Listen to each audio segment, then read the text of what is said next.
Welcome to the Somewhat Frank podcast, hosted by entrepreneur, author, and investor Frank Gruber, and joined by entrepreneur, lawyer, and investor John Good Times Guidos.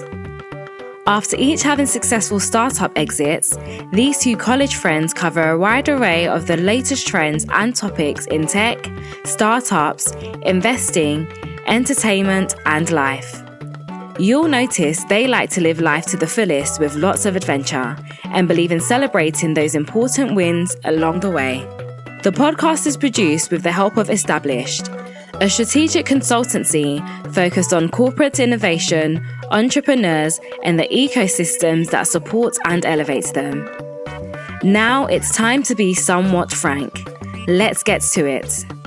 Welcome back to Somewhat Frank Podcast. I'm your host, Frank Gruber, and I'm joined by Johnny Good Times Guidos, longtime friend, colleague, and also an explorer of many beaches, actually, and things of that nature. Usually with his, he's looking for his treasure. How you doing there, Johnny? I'm great, Frank. Yep, I do know my way around a beach or two, so thanks for the shout out there. Yeah. Well, the reason I brought it up is it was recently National Beach Day. I don't know if you celebrate that one, but I do. And wanted to see if what you thought about it. It's pretty exciting stuff. I know that I celebrate many beaches, both coasts and in between. So nothing better than being on a beach, especially on a nice summer day like we have these days. Absolutely. We're also joined by our special guest, Jen Consalvo. All your problems. Jen Consalvo from Established. Welcome back, Jen. Hello. Great to be here. All right, Jen, John, it's September. Can you believe it? Where did the summer go? Really, I'm curious. It flew by, and lots happened, obviously, in that time. But Johnny, I know you love fall, so I wanted to, you're probably over there getting giddy right now because it's September. You're probably singing the old Earth, Wind, Fire song. But wanted to get your take on this, buddy. I know you're excited about fall. Fall's my favorite. Kind of cools off a little bit at night, which is nice. I know, Jen, you're also excited about fall, right? And Jen, what are you thinking about the upcoming season? I know we still have some time to enjoy summer. August is actually my favorite month of the year. It's taken me a long time to understand that about myself, but it's true. August is my favorite month of the year, and so I'm a little bit sad every year when it rolls over to September 1st. But that said, it's a mental switch for me, and then I have to turn it on and embrace the fall. And there's so many things to love about fall, and for me particularly, it's that the days are still warm, the nights start to cool off, you can open the windows. For me, it becomes a little bit more like, okay, summer camps are over, the pressure to be outside and running around and doing stuff every single day cuts back a little bit, and I feel the need to focus and get stuff done and sort of get back into a routine, because no matter what, even pre-child, I feel like summer kind of you throw all your schedule and routine to the wind. And then in the fall, it's kind of like, okay, I need to buckle down a little bit, get focused and get some stuff done. And also just enjoy all the good things, the pumpkins and the apples and all those fun things that start to come this time of year. So yeah. Absolutely. I'm getting there. I love it. August and everything after is what you just pretty much said. And that's a great name for an album, which happened to happen about 30 years ago with Counting Crows. So basically you love August and everything else. So anyway, getting back to what you were saying though, I agree 100%. Once you have a little one, and that summer juggle is tough. So any parents out there, I think, are going to understand that, right? That you get shifted into this weird different schedule, and now we're shifting back, and so there's a little bit of transition time into that, back to that schedule, and then we're smooth rolling for a little while anyway. So so that's I get that. So, and I love pumpkin stuff, so looking forward to that. All right, so we've talked a lot about fall and August. Let's jump into what's been going on the last couple of weeks. It's been a little while since we talked, but there's some great things happening out there. This is something you probably heard it talked about a little bit a couple weeks ago, but the WeWork co-founder and CEO Adam Neumann has a new backer, and he's got a new company, and it's called Flow, and it's basically a real estate play, surprise, surprise, which is reinventing kind of the rental industry, and with this company Flow. And there's an article out there in the New York Times, where a lot of people talked about this, so we may not want to overdo it here, but I honestly think that Adam Neumann might be one of the best salespeople in the world that they've ever seen, because he raised from Andreessen Horowitz, and I think it's been said that it was the largest seed investment. Now, he probably put his own money in there first, but it's the largest seed investment ever made, and obviously they're investing in the person. But there's some interesting stories out there about Adam, and there was a whole HBO Max TV show called We Crashed, all about the situation with WeWork. But wanted to bring it up here and get your all's take on it, and get kind of talk through what's going on there. Yeah. So, I was definitely one of the first to jump on the bandwagon with some of the criticisms of, my gosh, like that single funding of one individual, is more than so many other, groups that just lack in funding. So it's easy to jump on that and see the downsides. But I also want to sort of look at both sides of this and see, like Frank said, truly one of the most amazing salespeople, did sort of help change the landscape of what was happening in the co-working space. Not that he invented co-working, because he didn't. There were many other people doing it, but he scaled it to a place that no one had ever seen before. And I also want to stay a little bit open-minded about what is Flow going to be. They hinted at some of the things that might be going on. A lot of the challenges around people who pay rent forever and have, build no equity, people working from home more. I'm very curious about what Flow may do to just kind of help in some of these challenges. Yeah, I mean, it's really interesting. I don't know if you kind of talk about, in the New York Times article, at least, and a couple other places, they talk about him personally. He went and bought a bunch of buildings, right? Apartment units in Miami, Fort Lauderdale, Atlanta, and Nashville. And the premise here is that the housing rental market, has basically gotten to the point where it's really hard for people to rent in those places. And so he's operating these properties that he bought, and he wants to create a universal experience similar to that at WeWork. So I could totally see him being a person that could do that. And he had that whole We Live concept that he rolled out in a couple of different places, and I could see this being something similar to that. Where it gets a little dicey is he also has another company it's a crypto company called Flow Carbon, and he raised $70 million in May in another round led by Andreessen Horowitz. So now he's got like over $100 million, right, of Andreessen Horowitz funds, and it's starting to kind of sound similar to what happened with SoftBank, where he got like a lot of money to spend and did a lot, to build stuff, but also there was a lot of criticism there too. So, but he did at one point have a company worth valued at $47 billion. Now, that's not what they IPO'd at, but it is pretty impressive to begin with. So you can't discount that, but you also have to think about, okay, what is there? Let's make sure there's a real business here and it's actually making more than it's burning. And I think that's where some of the criticism could come in. But it is interesting to see, Andreessen Horowitz is no joke, right? So I think that's really obviously a positive for him. It all comes back to, you can be an amazing visionary, but still need to bring in the right sort of management and leadership and discipline, right? And I think that's what it all comes back to. Hopefully he learned from the WeWork experience. Again, amazing to see what he did, but could have been helped in so many ways by having the right management in place, and hopefully that happens. One comment I was thinking about here as I was listening to both of you chat about this is, we've all started, ran and then sold companies in the past. And I don't know about you all, but like when your company's on one trajectory and you have a fixed goal, you can identify, and you're in a certain space, you can identify ancillary type revenue driving businesses while you're in that role that actually could probably do better than the company that you're running, right? So it sounds like that's kind of what he's doing here. And obviously when you get somebody as big as, Andreessen Horowitz backing you, it seems like he probably identified a real area for disruption. It's going to make let's not make that assumption, but with the goal of making a lot of money there.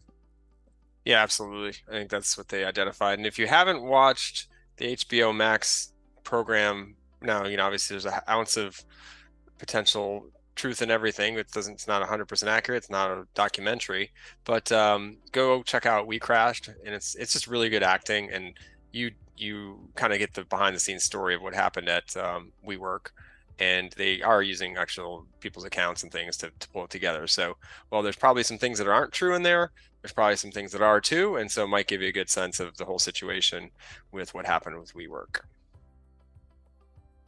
All right, so moving on, let's go. Oh, no, I also should mention I have worked at WeWork before, and they did do quite a bit to make it easier to find an office space. So good stuff there. All right, so moving on, let's talk about water or lack of water. Do you remember that? Do you remember that, John? Do you remember that song "Lack of Water" by Y Store?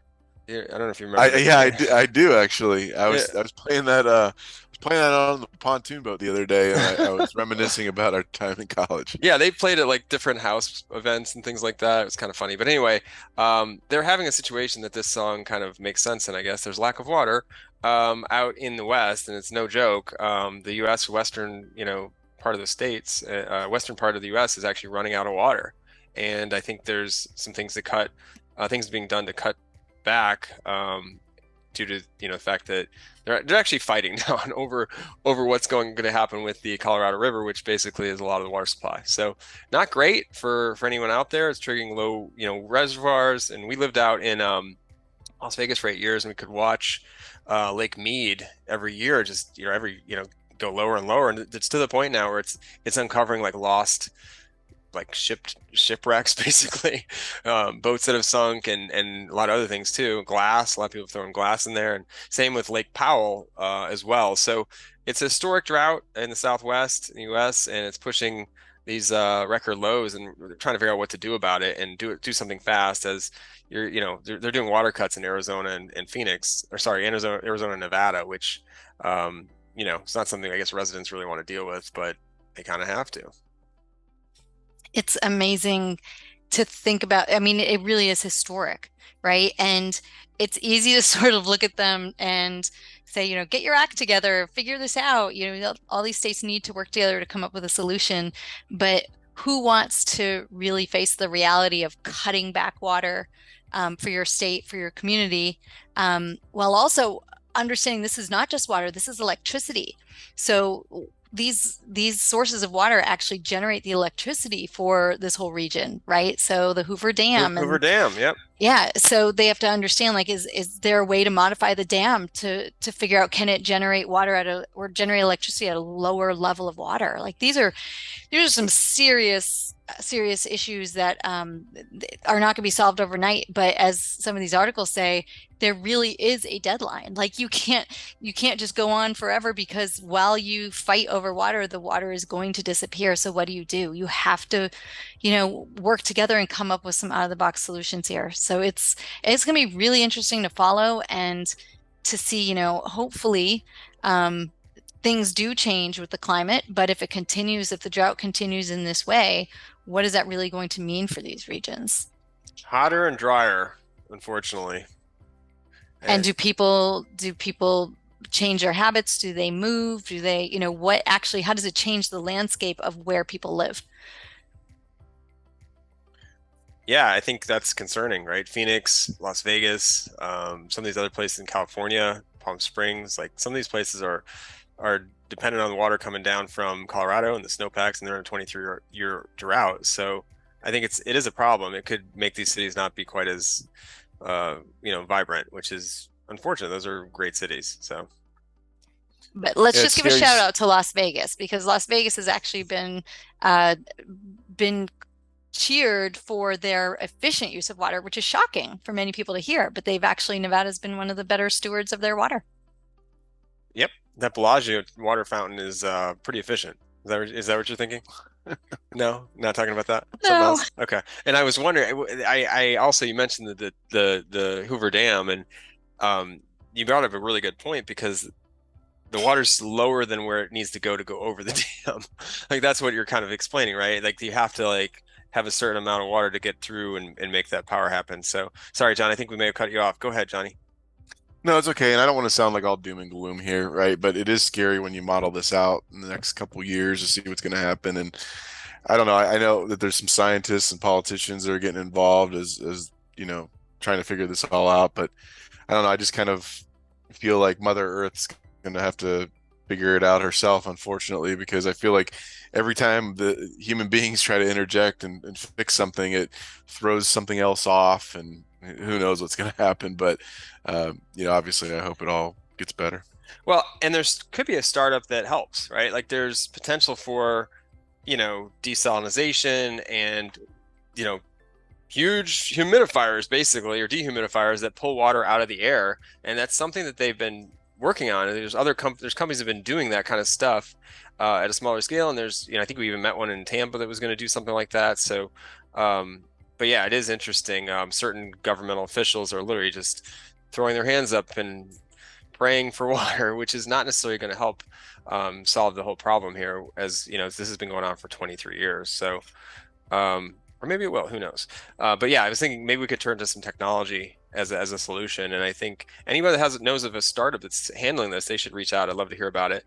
We're at somewhatfrank at est.us, somewhatfrank at est.us. If you know anybody or have any tips on anybody that's doing that kind of work to get this water situation back under control, we'd love to hear about it. Maybe we'll bring it up and talk about it on the next podcast, or maybe the one after that. We'll see. But either way, we'd love to hear about it. Thanks so much for if you do send something, we'd love to get back to you. All right. Anything else about water or lack thereof? Well, when you apparently when you're in a drought and your water goes away, it reveals a lot. And what did Texas see? Dinosaurs. Oh, you're already on to the next. Yes, that is actually one benefit for drought is very distinct dinosaur tracks in the dried up riverbeds that were made 113 million years ago. And so I guess there are some things that are pluses. If we're looking for silver linings. Nice transition there, Jen, moving us along there. But yeah, they recently found these crazy, well-preserved tracks in Dinosaur Valley Park in Texas. So we'll link to the article, but how cool is that these are such, it's perfect tracks that look like they were made yesterday. And just a fantastic discovery thanks to global warming and climate change. We say that jokingly, but it is pretty cool. And I wanted to bring it up. I think I mentioned to Frank earlier that I've seen some recurring themes with our podcast here lately, where we've been talking a lot about space, aliens, dinosaurs. So it's technology and startups. So I love our themes, keeping it fun and keeping it light here. Yeah, these are the things that pique my interest, I guess. When I'm looking at things like, whoa, that's crazy. Speaking of, we haven't talked about space, but we'll save that one for a little bit later here. One that we wanted to talk about and was that there's this. We'll talk about this first because it's interesting to health, right? Like that's another kind of thread. A lot of health related things because I want to live till I'm 125 or longer, and I think that that's not your norm anymore. So I'm always looking for things that could help. And so one of the articles that I pulled and wanted to talk about was this. It's an older one, but it really has to do with alcohol and what it does to your brain. And we've all indulged in alcohol. It was the kind of thing you did back in the day growing up. It was really exciting when you went to college and everything. So anyway, don't need to explain that, but I think you get what I'm saying. And so basically there's an association being made between alcohol consumption and the gray and white matter volumes in your brain. And so I linked to it here, but it kind of is that whole, I don't know if I may be dating myself big time here, but there was that whole article of awareness for, here, this is, it was basically a frying pan and they put an egg out there and says, this is your brain. And then this is your brain on drug and they sizzle the egg. Well, that apparently is also your brain on alcohol is what they're saying. And it's not something you hear about when you've got now ads everywhere there that didn't exist before. There can be on TV and everything else talking about alcohol. And I'm not totally, I do enjoy a glass of wine, here and there. So I'm not saying that that's not the case, but I just want to be conscious of the fact that there's this consistent now research being done on what this can actually do to your brain, and it's not great. So wanted to bring it up here. Yeah, it's a great point, Frank. I actually haven't had a sip of alcohol in what, 5, 6 years, something like that. And then, honestly, just when you read and you educate yourself on what, and by the way, let me clarify, it wasn't because I had a problem with it or anything like that. I just made a conscious effort not to drink anymore, drink Absolutely. alcohol anymore.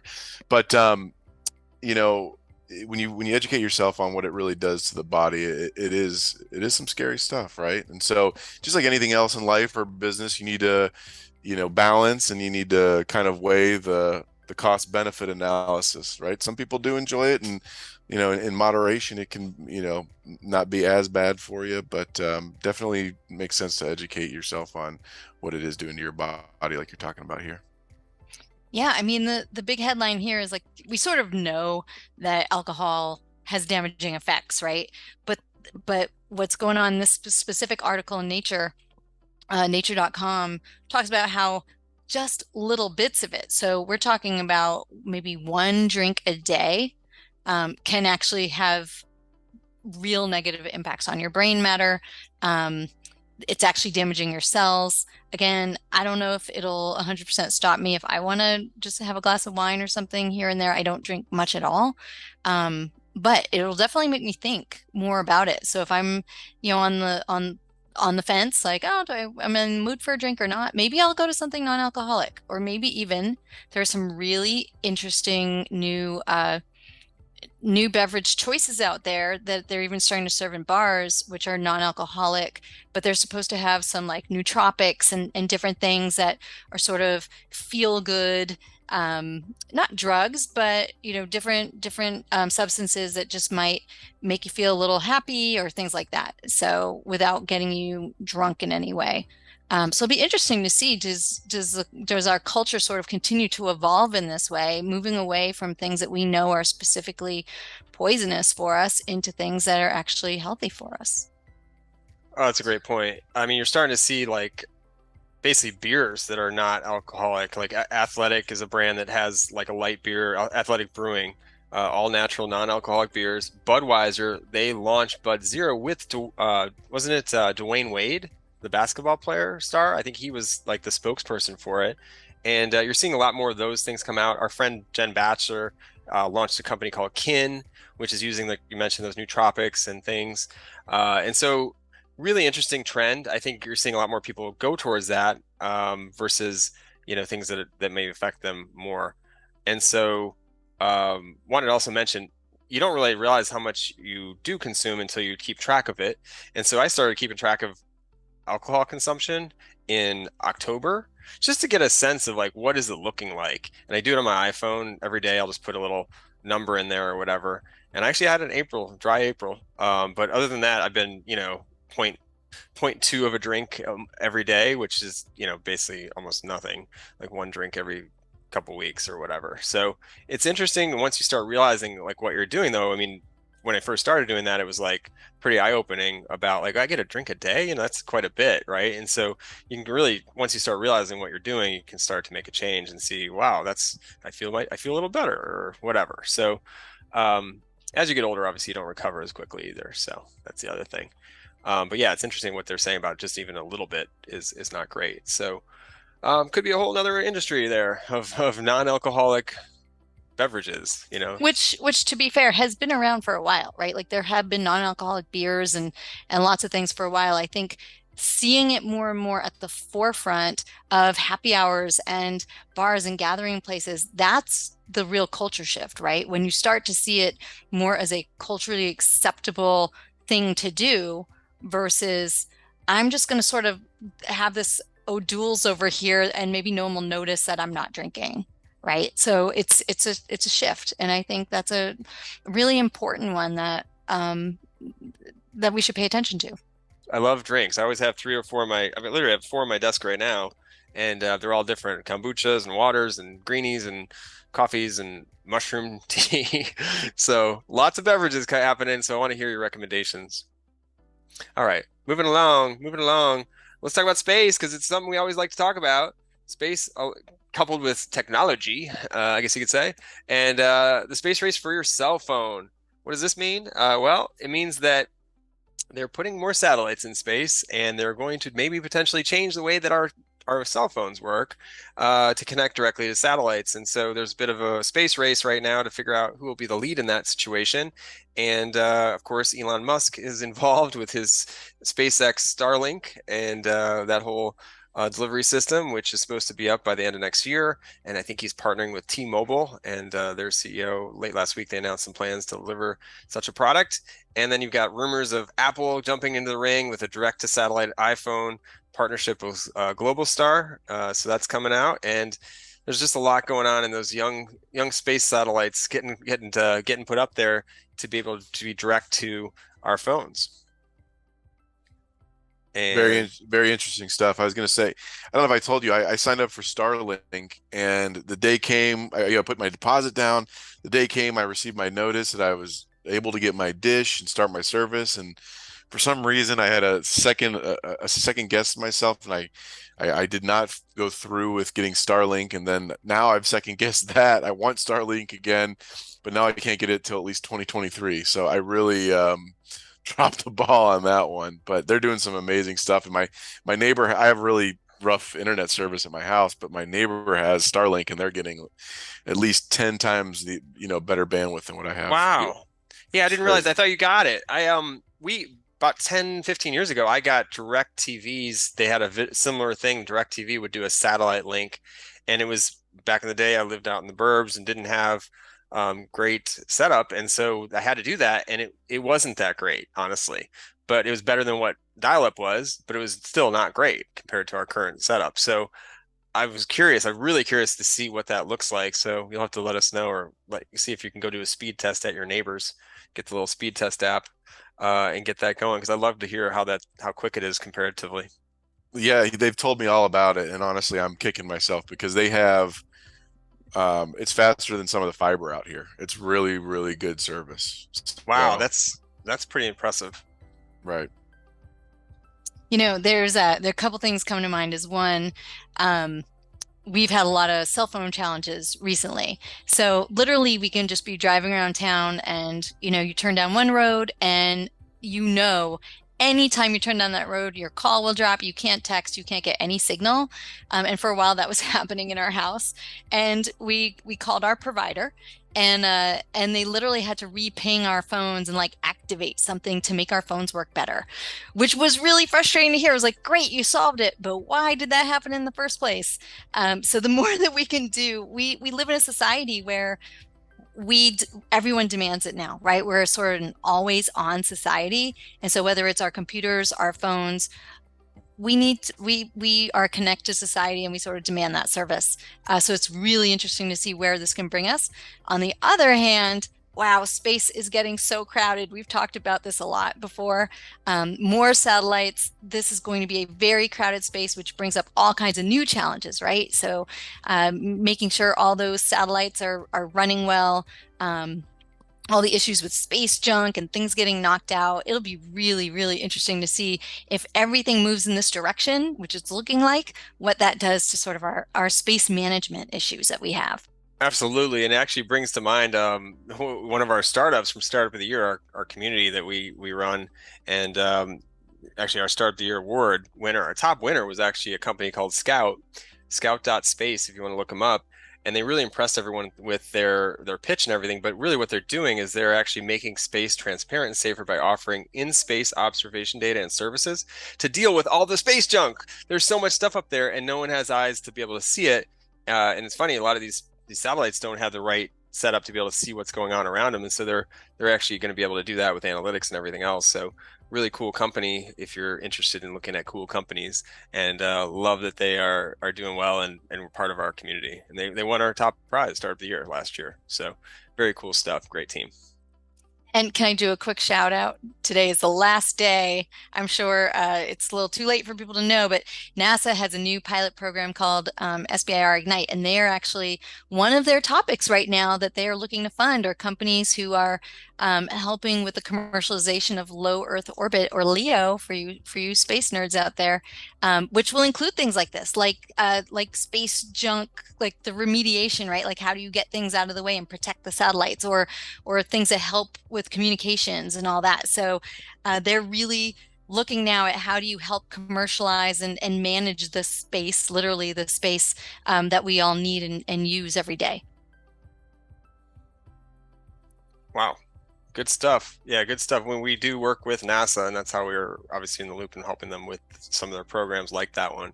So very cool stuff and exciting stuff happening up in space. And John nailed it. We've got all our topics, and one more just for fun. Or should we talk about things we've been watching? Because we're about out of time, but I just love talking about what we've been watching and what we've been up to and testing. So I can go testing first. Let's do testing first. We talk about Wi-Fi. If you have bad Wi-Fi, get a mesh system. There's lots of great ones out there. Google Wi-Fi is out there. That's a pretty good one. I set up one this week for our setup because it was getting really bad. Got struck by lightning, and so I had to redo the whole thing. So that's one to check out. But there's others as well. DP Link is one, or TP Link makes one as well. Deco. And so there's a bunch of them that you can look at, and they're pretty inexpensive, but they do help get that Wi-Fi all over your house. And let's switch gears because you're going to be wanting to stream things. And that's when I realized that our Wi-Fi was so slow because everyone was trying to watch things or do things on their phones. And I was like, we got to fix this. So, Johnny, what have you been watching over there? Oh, I've been, looking for new shows recently, and I just found out and just got addicted to Welcome to Wrexham, which is a little bit of Ted Lasso, which Frank, I know you and Jen like, and then also it's like half Ted Lasso and then half Hard Knocks from HBO. Oh, It's I don't know if you've been watching it yet or not, but I love it. It's Rob McElhenney from Always Sunny in Philadelphia and Ryan Reynolds, the movie star. They went and they purchased this basically a minor league soccer team over in Wrexham, Wales, and they're trying to rebuild the team. And it's a lot about, it's kind of like a blue collar community and everybody rallies around the team, but they've struggled for years. And so these two, Hollywood hotshots come in and buy the team and try to, turn it around. So it's really fun. It's well done. It's lighthearted. It's uplifting. I've really been enjoying it. wow. I know you mentioned it. You sent me the promo for it. I haven't watched it yet. It's in my queue. I definitely want to catch up. And I do sometimes like watching a couple episodes in a row. So I don't mind letting them pile up a little bit and be able to see them all in a row and check that out. But Jen, what have you been up to? So going back, I think if you listen to our last podcast, you know that we recently had COVID, and during that recovery period, I watched I binge watched Seven Perfect Strangers with Nicole Kidman, and it was so good, so interesting, and touches on a very interesting topic of medicinal mushrooms. So that's an interesting show if any of you out there into that. And then separately, I may have mentioned this in a previous episode, but I just really loved Hacks. Such a good show about comedians in Las Vegas, and it was so well done, so funny. I want to give out a shout out to my friend Anne, who convinced me to watch that, and I just love it and can't wait for the next season. And that's also in Las Vegas, right? So I think you mentioned Yes. I haven't watched that one, but I know it's got a lot of scenes in downtown and things, so it might be fun. Jen, I forgot to tell you, but I did start I'm about 3 or 4 episodes into Hacks. It's really good. I've enjoyed it as well. Yay, awesome. Spread the word. All right, and the last but not least, we did watch. It brought the entire internet down, I think, for HBO Max, or their entire service. I mean, not the entire internet, but their entire service. House of Dragons was released recently, and we caught the first episode, and it was gruesome but good. You got to have a stomach and be in the right mindset to watch that. And we also like Industry, which is over at HBO Max. It's a fun one about the basically financial investment industry, and it's intense, but I like it. I don't know, Jen, do you have any thoughts? Oh my gosh, so intense, so good. The acting is so solid in there. If for anyone who doesn't know, it's taking a look at the financial industry. So you're looking at people who are trading and managing, real time big financial decisions. And boy, it has you on the edge. It's so good. Yes. Not a lot of time. I've got a lot to catch up on yet. And obviously, we all have watched all of Only Murders in the Building. And that was a great season finale and everything. And I don't want to spoil it. So go check that out because we all love that show. It's so, so good. All right. So anyway, if you got something you want to talk to us about, feel free to reach out, somewhatfrank at est.us. You can also get some of these updates over at frankgruber.me/newsletter. I got to get that going again. I've been a little lax this summer on sending those out, but we do like to send those out. And then obviously, thanks again for listening today. We really, really appreciate it. And just get out there, enjoy every last moment of summer. Fall is right around the corner. And don't forget to hug your loved ones and make some memories. Until next time, I'm Frank Gruber, along with Johnny Goodtimes and Jen Consalvo. Solve all your problems. Thanks so much. See you soon. Thanks for listening to another Somewhat Frank podcast episode. Be sure to rate and subscribe wherever you listen to your podcast. We'd love to hear from you. Don't forget to celebrate your wins, small and large, with gratitude. It will make your journey more enjoyable. We'll be back soon with another episode.